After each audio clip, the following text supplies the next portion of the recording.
For centuries, the northern wind, saturated with salt and cold, has forged a special breed of people for whom war was not just a craft, but the only way to communicate with the world.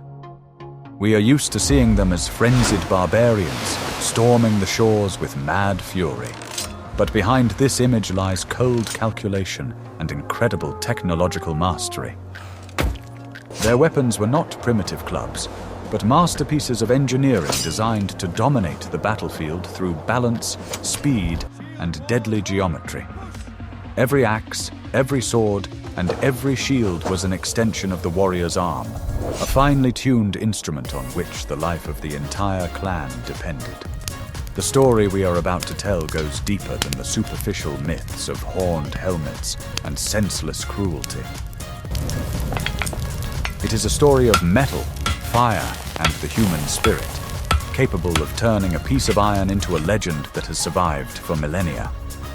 Watch the video to the end, and you will learn how one inconspicuous detail in the design of the hilt could decide the outcome of battles between entire armies and change the map of medieval Europe.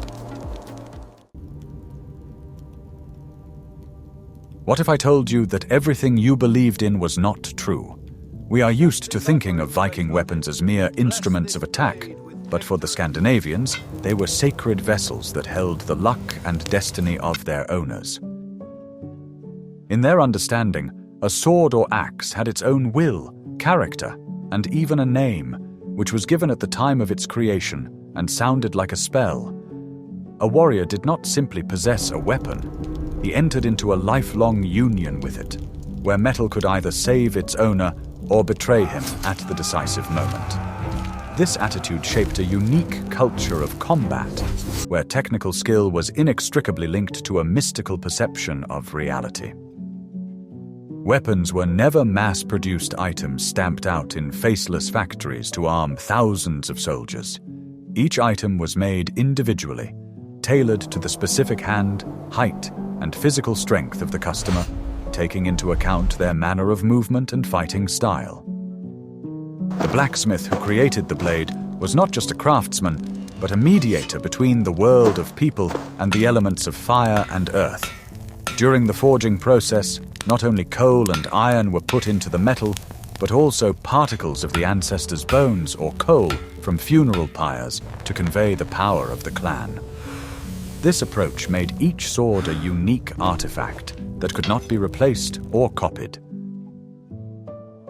For a northern warrior, losing a weapon in battle meant more than just being disarmed in front of the enemy. It was perceived as the loss of a part of one's soul, a loss of connection with the patrons and ancestors who stood behind them in every battle. Therefore, weapons were cherished and decorated with intricate patterns of silver and gold, turning them into works of jewelry art.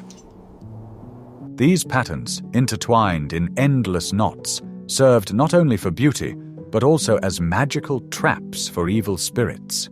The richness of the decoration spoke louder about a warrior's status than any words or titles. It is important to understand that in that era, iron was incredibly expensive, and not everyone could afford a high-quality blade. Most fought with what they could afford based on their status and wealth, often reforging old tools into weapons.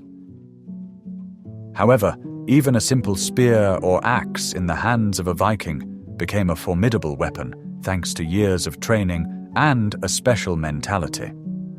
They believed in the inevitability of fate, which freed them from the fear of death and allowed them to act with cold determination.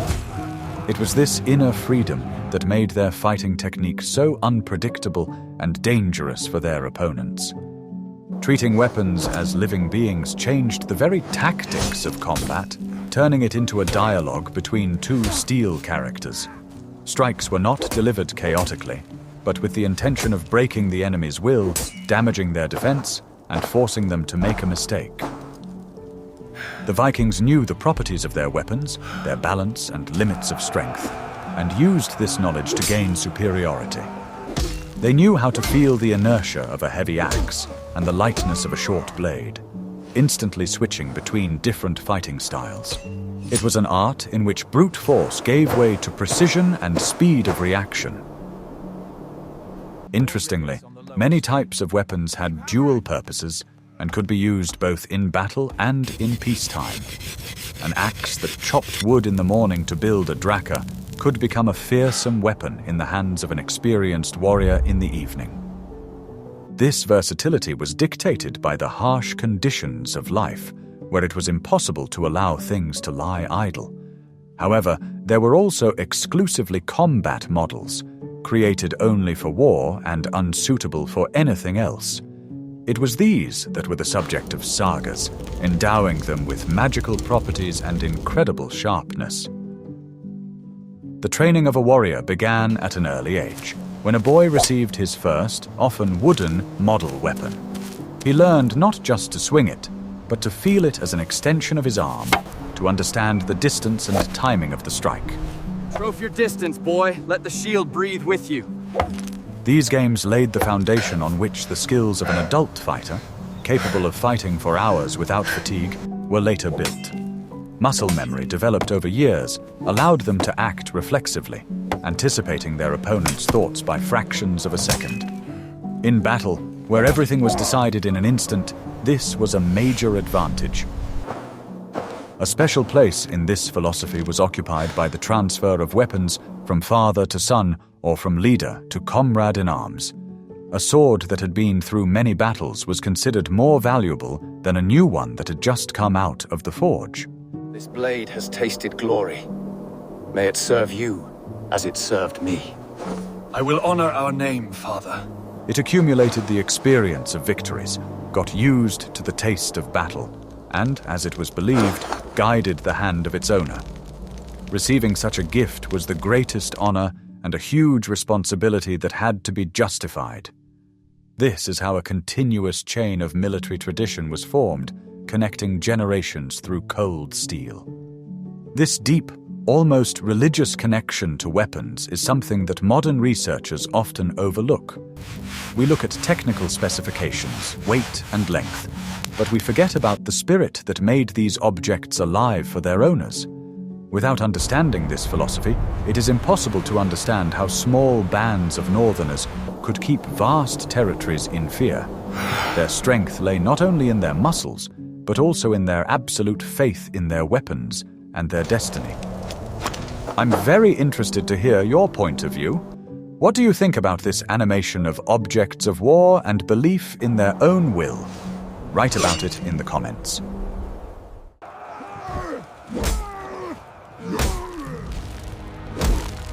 Are you ready to learn the truth about the most recognizable symbol of the Viking Age? Contrary to popular belief, the sword was not the most common weapon. The king of the battlefield was the axe, or battle axe. It was a weapon ideally suited to Scandinavian tactics, powerful, reliable, and capable of piercing even the strongest defenses. But the Viking battle axe was radically different from the tool used to chop wood on the farm. It was a high-tech instrument of war, every line of which was calibrated to deliver the most effective blow possible. A special place in the arsenal was occupied by the so-called Danish axe, or brod, with a wide blade and a long handle. This two-handed weapon had tremendous destructive power, capable of splitting shields and helmets with a single blow. The long handle allowed strikes to be delivered from a safe distance, keeping the enemy at bay and controlling the space around oneself. The blade of such axes was forged very thin to ensure deep penetration into the target and reduce the overall weight of the weapon. Thanks to this, despite its imposing appearance, the broadaxe was surprisingly light and maneuverable. The geometry of the blade was thought out to the smallest detail. The lower edge was often elongated, forming a so-called beard. This feature allowed the warrior to hook the edge of the enemy's shield, pull it toward himself, and open the opponent for a strike. This technique required high skill and strength, but when performed successfully, it guaranteed an instant advantage. In addition, the beard protected the warrior's hand if he decided to grab the axe closer to the blade for close combat. This made the axe a versatile weapon, dangerous at any distance. The technique of fighting with a Danish axe was very different from fencing with a sword or fighting with a spear. The warrior used the inertia of the heavy blade, swinging the axe in wide arcs and circular trajectories. It was almost impossible to stop such a swing. Attempting to block the blow with a shield often resulted in the shield simply shattering into pieces. Therefore, opponents tried to dodge or disrupt the tempo of the attack without exposing themselves to a direct blow. This created a dead zone around the owner of the axe, which no one dared to enter. However, the use of a two-handed axe also had its drawbacks, the main one being the inability to use a shield. A warrior with a broadex became vulnerable to arrows and throwing spears, so he was usually covered by his comrades.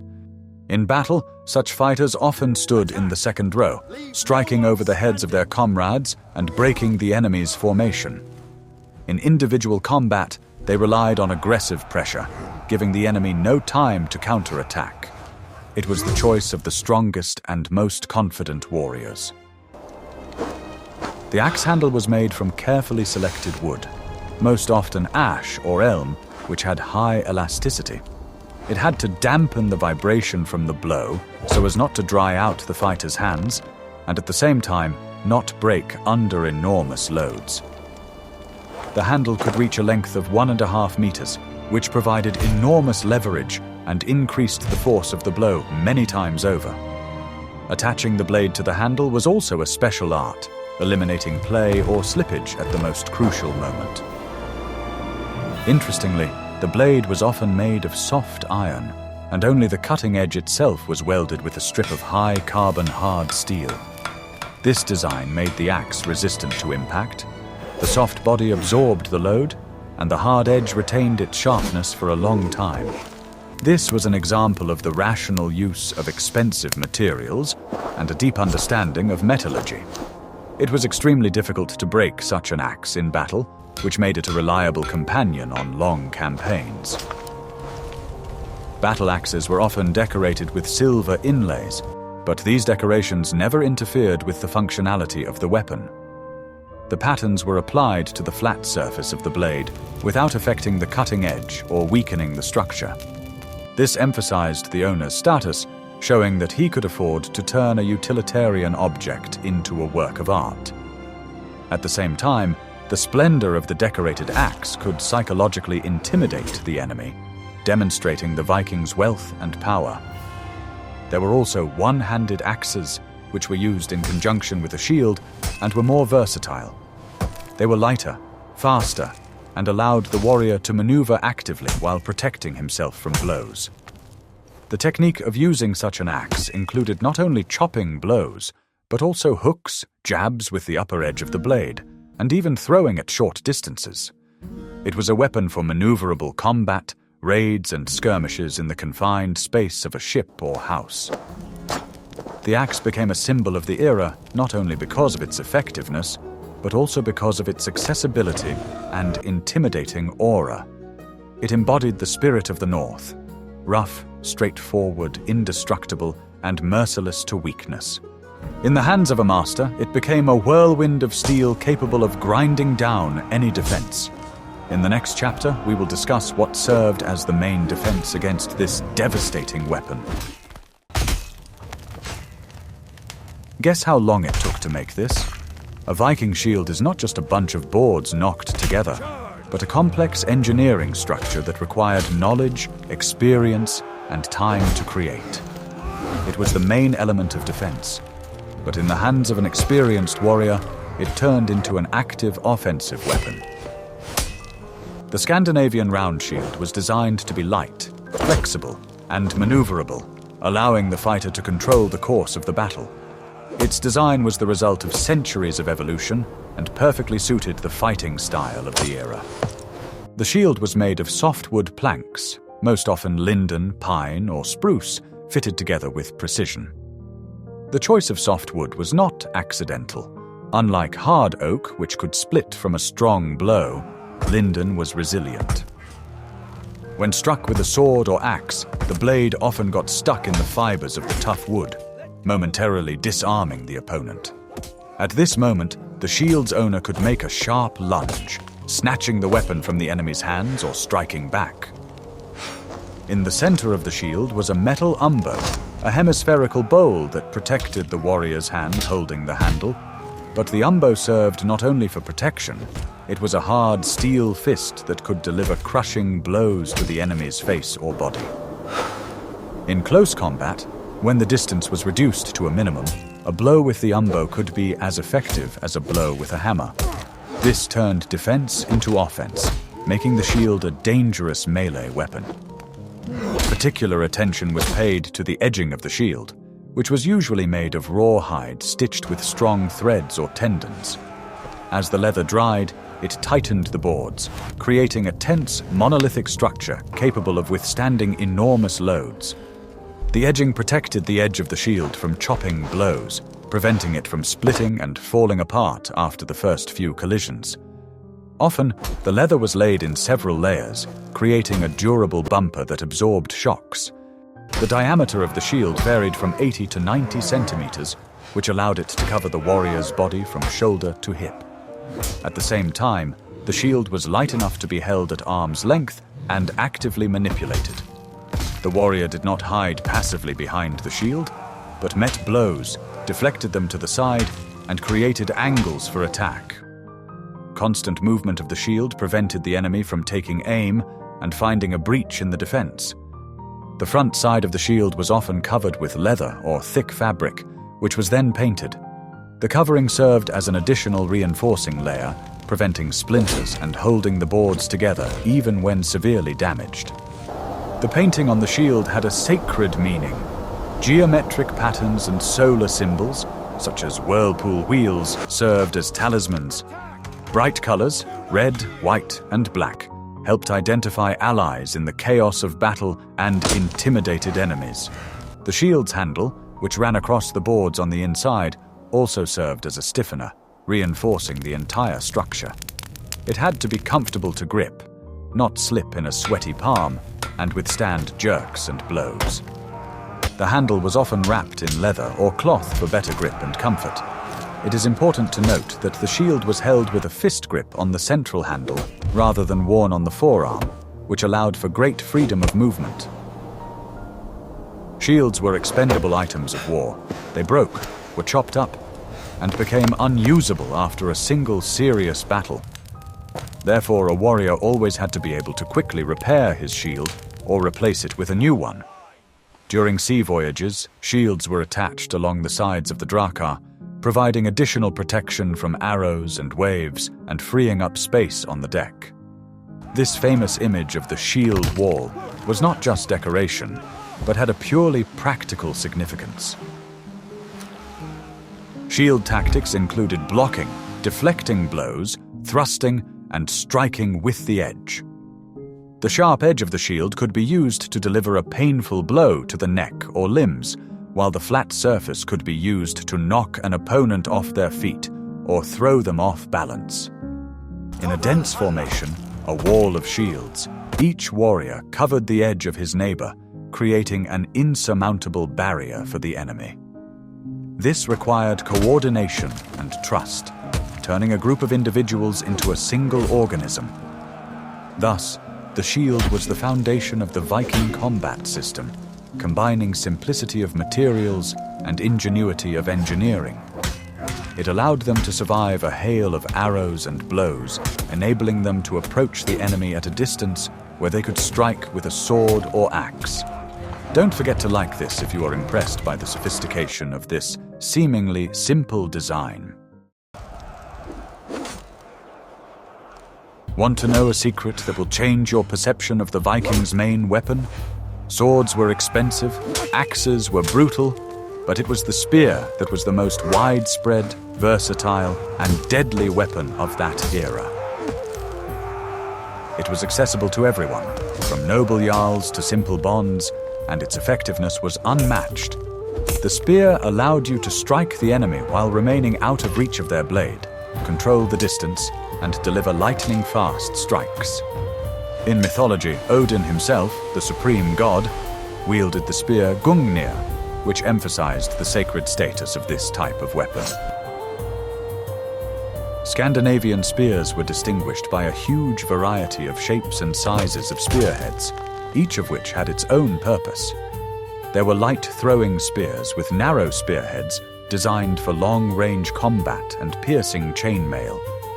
There were heavy spears with wide, leaf-shaped blades that could not only stab, but also deliver terrible cutting blows. Some tips had special wings at the base to prevent too deep penetration and allow the spear to be used to deflect enemy shields. The spear shaft was made of ash wood, which in Norse mythology was the axis of the world, Yggdrasil. Ash wood has a unique combination of flexibility and strength, which allowed the shaft to bend under load but not break. The length of the spear could vary from 2 to 3 meters, which gave the advantage of the first strike in a duel with a swordsman or axeman. The surface of the shaft was carefully sanded so that the hand could slide freely along it when changing grip. The technique of spearmanship was incredibly developed and included strikes with 1 and 2 hands. In close formation, spears were wielded from behind the first row, creating a wall of stabs that was impossible to approach. In one-on-one combat, a warrior used all the advantages of length, constantly changing the level of attack, from the legs to the face. An experienced spearman could keep several opponents at a distance, preventing them from approaching. The ability to throw a spear while running, jumping, or with both hands at the same time was considered a special skill. Sagas tell of heroes who could catch a spear thrown at them in mid-air and throw it back at the enemy. This required phenomenal reflexes and coordination, turning combat into a deadly dance. Throwing spears were often carried in bundles of several pieces, using them to weaken the enemy's formation before hand-to-hand combat. The attachment of the tip to the shaft was a critical joint. It was set on rivets, often decorated with silver or copper. The joint was sometimes wrapped with leather or metal strips to prevent the tip from being cut off by an enemy sword. This made the weapon more reliable and durable in prolonged battles. The balance of the spear was carefully calibrated so that the tip did not outweigh the shaft and tire the arm prematurely. The spear was the ideal weapon for naval combat, allowing enemies on neighboring ships or landing on shore to be struck. It could not only be used to stab, but also to hook the sides of ships, pull them closer, or push off from the bottom in shallow water. This versatility made it an indispensable companion on any expedition. It should not be forgotten that the production of a spear required much less metal than the forging of a sword, which made it economically advantageous.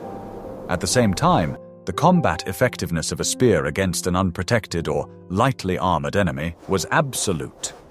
One accurate thrust could decide the outcome of a battle faster than a long exchange of sword blows. The psychological effect of a wall of spears aimed at the enemy was overwhelming. This sight stopped even the most daring cavalry. Horses refused to walk on sharp spikes, and the infantry understood that breaking through this forest would only be possible at the cost of enormous losses. The spear remained the king of battle throughout the Viking Age, despite the popularity of other weapons. But was the spear the only long weapon used by the Northerners? In the Viking Age, the sword was much more than just a weapon.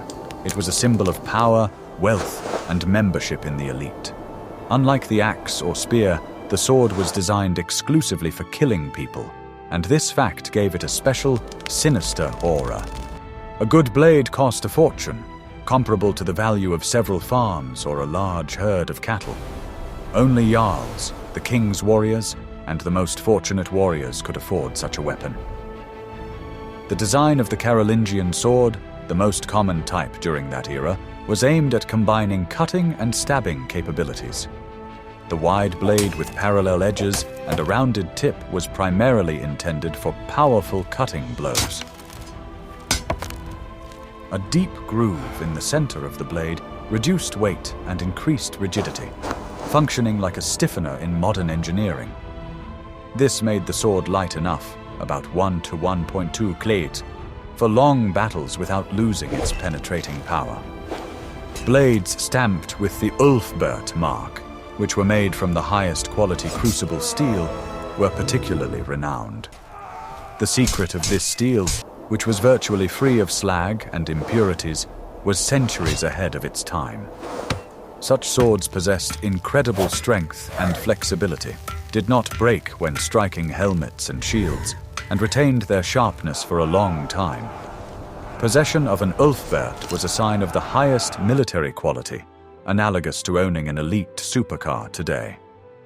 The sword's hilt consisted of a short guard, a grip, and a massive pommel that served as a counterweight to the blade.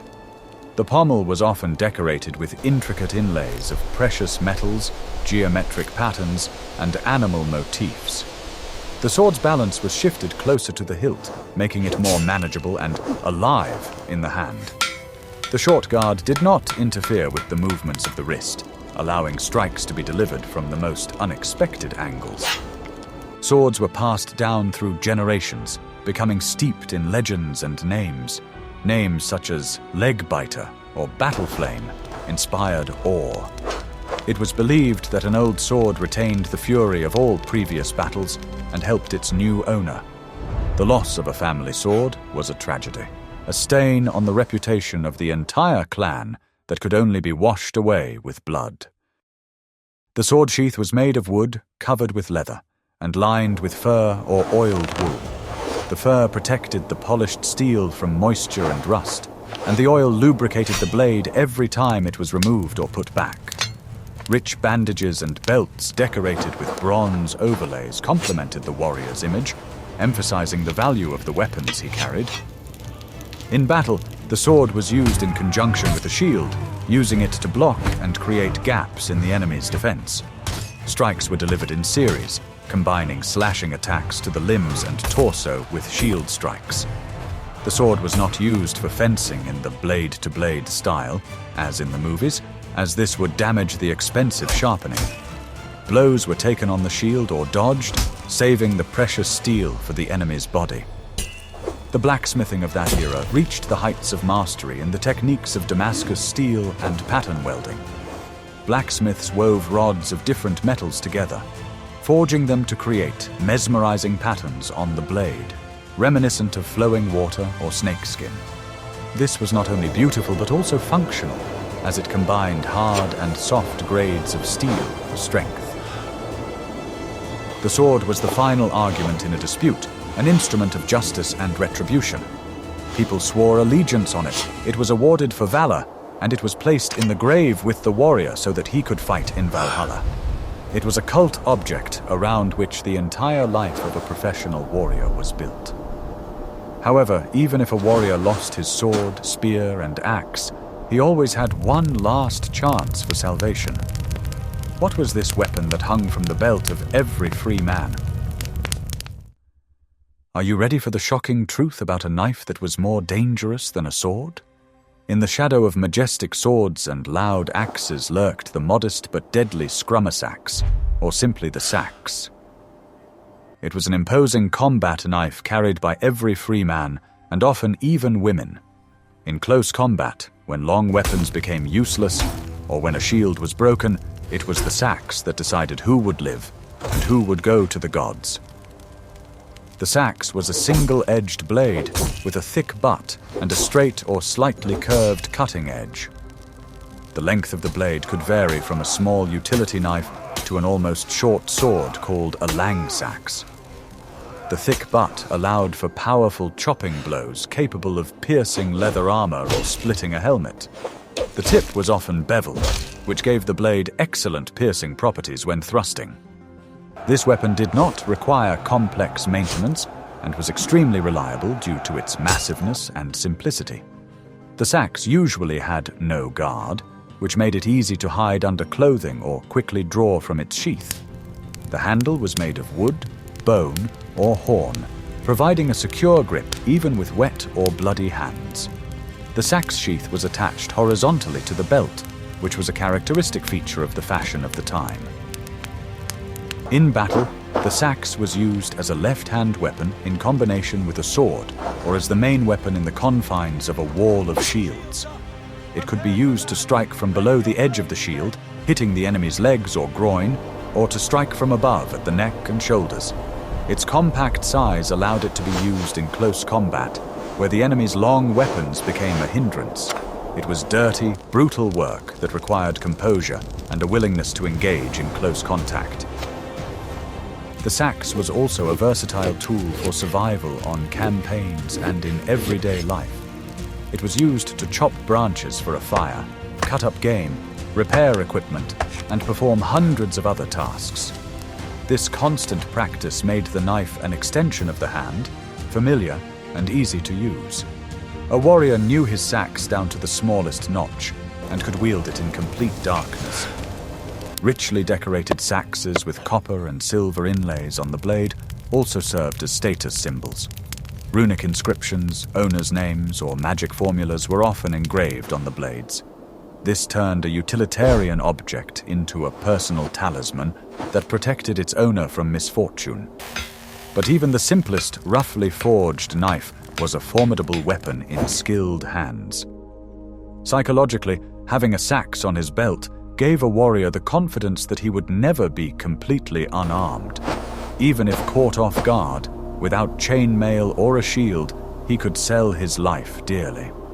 This weapon of last resort often became a weapon of victory when all other means had been exhausted. Knife fighting techniques were not taught as systematically as spear fighting. They were based on intuition and brutal experience. Strikes were short, sharp, and aimed at vulnerable points not protected by armor. In ground combat, when fighters were entangled in a tangle of bodies, it was the sax that put an end to the fight. History knows many examples when noble warriors neglected this simple weapon and paid for it with their lives. The Vikings, being pragmatists, never parted with their knives. For them, the sax was a faithful friend who was always there, from the cradle to the funeral pyre. We have talked about close combat, but how did the Vikings fight at a distance when the enemy was still far away? In the next chapter, we will discuss a weapon that is often unfairly considered a weapon of cowards. Archery in the Viking Age is often thought of as a hunting activity, but in war, the bow was a fearsome instrument.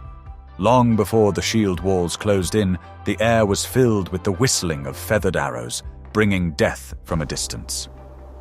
Skilled archers could thin the enemy's ranks, wound commanders, and sow chaos even before hand-to-hand combat began.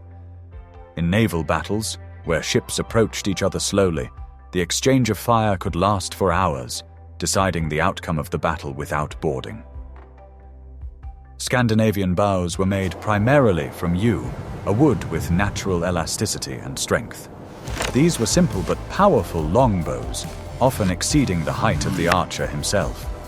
The tension of such bows could reach impressive levels, requiring enormous physical strength and years of training from the archer. The bowstring had to be pulled not only with the hands, but also with the back, using the whole body as a lever.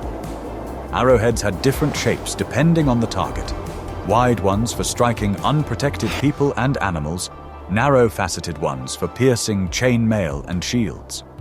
Craftsmen were able to create arrowheads that, once they hit their target, could not be removed without serious surgery. The arrow feathers were made from birds of prey, which ensured stable flight and accuracy. Each arrow was a valuable resource that was collected after battle for reuse. The tactics of using archers were flexible. They could operate in scattered formation, hiding behind folds in the terrain, or shoot from behind their comrades. On ships, archers took up positions on the bow and stern, firing accurately at the deck of the enemy ship. The main goal was to suppress the enemy, forcing them to take cover behind their shields and lose their maneuverability. A dense shower of arrows created a zone of death that was impossible to cross unscathed. The Vikings did not consider archery to be the preserve of the weak.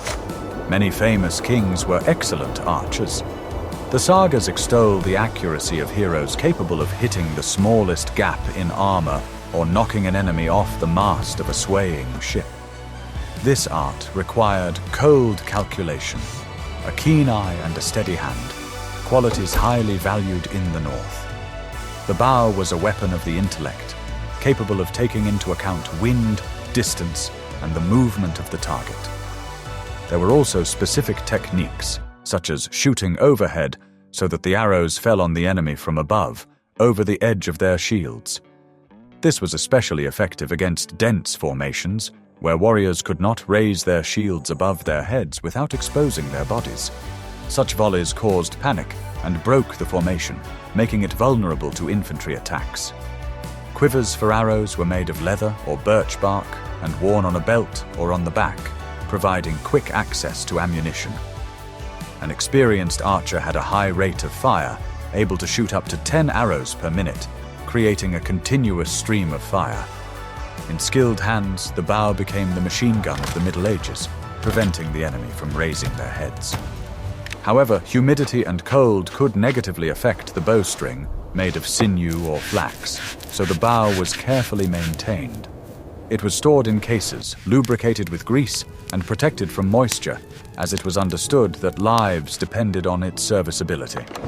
In the conditions of sea voyages, this was a difficult task that required discipline. Bows and arrows were an integral part of the arsenal, complementing the power of axes and spears. They allowed the Vikings to control the battlefield at all distances, leaving no safe zones for the enemy. This was a manifestation of a total approach to warfare, where all available means were used to achieve victory. The individual skill of the Vikings was great, but the real strength of the northern armies lay in their ability to fight together. The Wall of Shields, or Skjaldborg, was not just a tactical formation, but a philosophy of collective survival. The warriors stood shoulder to shoulder, covering the edges of their neighbors' shields and creating a monolithic, scaly barrier. In this formation, personal glory took a back seat, giving way to responsibility for the comrades on the right and left. Building the wall required strict discipline and long joint training sessions to act as a single organism. The warriors had to breathe in unison, move synchronously, and maintain formation under the tremendous pressure of enemy attacks. Any gap in the wall instantly became a target for enemy spears and axes. Therefore, the most experienced and heavily armed fighters, capable of withstanding the first, most terrible onslaught, were placed in the front row. The Wall of Shields was not static. It could move, advance, retreat, and even change shape, turning into a wedge or a boar. This formation, called Svinfjolking, was used to break through enemy lines with a powerful ram. The tip of the wedge, consisting of berserkers or the best warriors, cut into the enemy ranks, splitting them in two. The rest of the warriors widened the breach, destroying the enemy piece by piece. There was a clear division of roles within the formation. The front row defended with shields, while the second row struck with spears and axes over their heads. The rear rows pressed down on the front rows, creating a physical mass capable of knocking the enemy over. It was not just a battle with swords, but a power struggle, a crush, where weight and pressure were no less important than the sharpness of steel. Those who fell in such a crush had virtually no chance of getting up. Commands in the noise of battle were transmitted by horns, banners, and loud shouts from commanders standing behind the ranks or on the flanks. The ability to hear and follow orders in the chaos of battle was a vital skill. A disciplined wall could withstand a numerically superior but disorganized enemy, grinding it down wave after wave. It was a death machine that worked without fail. The cohesion was strengthened by the fact that relatives, friends, and neighbors from the same village often stood in the same ranks. They fought not for an abstract king, but for the life of a brother or father standing next to them. This created an incredibly high morale that could not be broken by fear. Betrayal or cowardice in such a collective was unthinkable, as it meant death for everyone. Against cavalry, the Wall of Shields turned into a fortress bristling with spears, against which cavalry attacks were shattered. Horses could not jump over the solid barrier, and riders could not reach the infantry. This made the foot-bound Vikings a formidable force even against the elite knights of continental Europe. Breaking through the enemy's Wall of Shields was the main objective of the battle. Axes were used to pull the shields apart, along with throwing weapons. Once the formation broke down, chaotic slaughter ensued, in which the Vikings felt right at home. But as long as the wall stood, it was impregnable.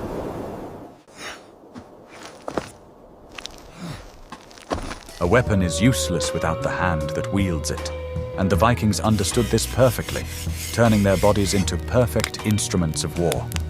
Their physical training was inextricably linked to their daily lives, full of hard work and struggle against the elements. Rowing a draka for hours, and sometimes days, developed incredible endurance, a powerful back, and an iron grip.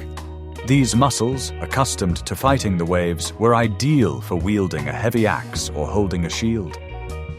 Training began in childhood in the form of games, running on the oars of a moving ship, wrestling, throwing stones and logs.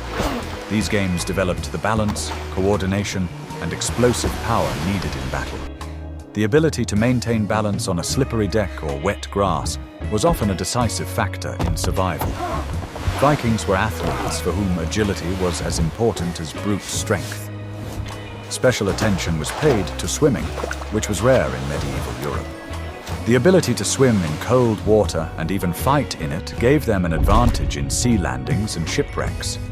The sagas mention competitions in breath-holding and underwater wrestling, demonstrating the phenomenal capabilities of their bodies. This tempered not only the body but also the spirit, teaching them to endure cold and discomfort. Wrestling, known as glima, was a popular sport and a method of training for unarmed close combat. It taught how to use an opponent's weight against them, knock them off their feet, and control them on the ground. These skills were indispensable in the confines of combat when weapons were lost or broken. Glima cultivated a sense of distance and tactile perception of the opponent. The warrior's diet, rich in protein, fish, meat, and complex carbohydrates, promoted muscle growth and sustained energy. Despite the harsh conditions, their diet was balanced and high in calories, providing fuel for the war machine. They knew the value of rest and sleep, knowing how to recover their strength in any conditions, even on damp ground or on deck. Psychological training included skaldic poetry, glorifying feats of valor, and a belief in predestination. This removed the blocks of fear and uncertainty, allowing them to perform at the limits of human capability. Warriors entered a state of combat trance, where fatigue and pain receded into the background. The ability to endure injuries and continue fighting was also part of their training and mentality. They treated pain as an inevitable companion of life without making a tragedy out of it. This stoic endurance frightened their enemies, who thought that the Northerners were made of iron, not flesh. Thus, the Viking himself was the main weapon, and the sword or axe was merely an attachment to this living mechanism. Their bodies were forged by nature and labor, hardened by the sea and discipline. They were biological war machines that knew no wear and tear. To conclude our journey, we must look into the very heart of warrior culture, the smithy. In Viking society, the blacksmith was an almost mythical figure, on a par with shamans and skalds. He commanded the elements, transforming bog ore and coal into shining steel, capable of taking lives. The process of creating weapons was shrouded in mystery and rituals designed to imbue the blade with magical power. Extracting iron from bog ore was a laborious and lengthy process requiring enormous amounts of charcoal. The metal obtained was heterogeneous, and the blacksmith had to forge it repeatedly to remove slag. It was a struggle with the material that required patience, strength, and a deep understanding of the structure of metal. Each blow of the hammer compacted the iron, making it stronger and better. The carbonization technology allowed soft iron to be transformed into hard steel, capable of holding a sharp edge. Blacksmiths used animal bones, and even those of their ancestors, for cementation, believing that the spirit of the beast or human would pass into the blade. Modern science confirms that calcium and phosphorus from bones did indeed improve the properties of steel, making this ritual not just superstition, but primitive chemistry. Welding packages of different metals to create patterned blades was the pinnacle of blacksmithing. This required precise temperature control so that the layers would weld together but not melt or burn. The result was a blade that combined the hardness of the edge with the elasticity of the core, which did not break in the cold. The visual beauty of the patterns was only a side effect of technological perfection. Hardening the blade was the most critical moment. Overheat it and the steel would become brittle. Underheat it and it would become soft. Blacksmiths determined the temperature by the color of the red-hot metal, relying on their eyes and generations of experience. Cooling was done in water, oil, or even blood, which gave the process a mystical touch. It was believed that at this moment, the sword's soul entered it. The handles and scabbards were made by craftsmen of other specialties using wood, leather, bone, and precious metals. The assembly of the sword was the final chord, bringing all the elements together into a single whole. Perfect balance, comfortable grip, secure fastening. All this was checked repeatedly. The finished weapon underwent rigorous testing before reaching the customer. The weapons outlived their creators and owners, becoming witnesses to history. Swords were found in swamps, burial mounds, and at the bottom of rivers, where they lay for centuries, retaining their shape and predatory beauty. They are silent storytellers of a time when the skill of a blacksmith was valued above gold.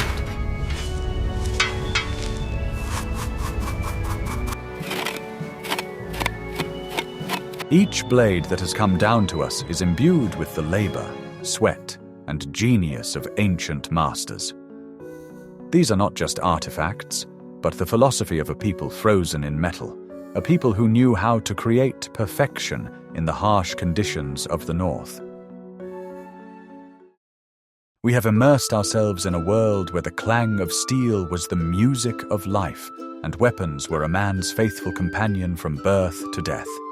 The Viking arsenal was not just a set of tools for killing, it was a complex system that combined technology, tactics, faith, and physical training. Axes capable of splitting shields, spears that never missed their mark, and swords imbued with spirit.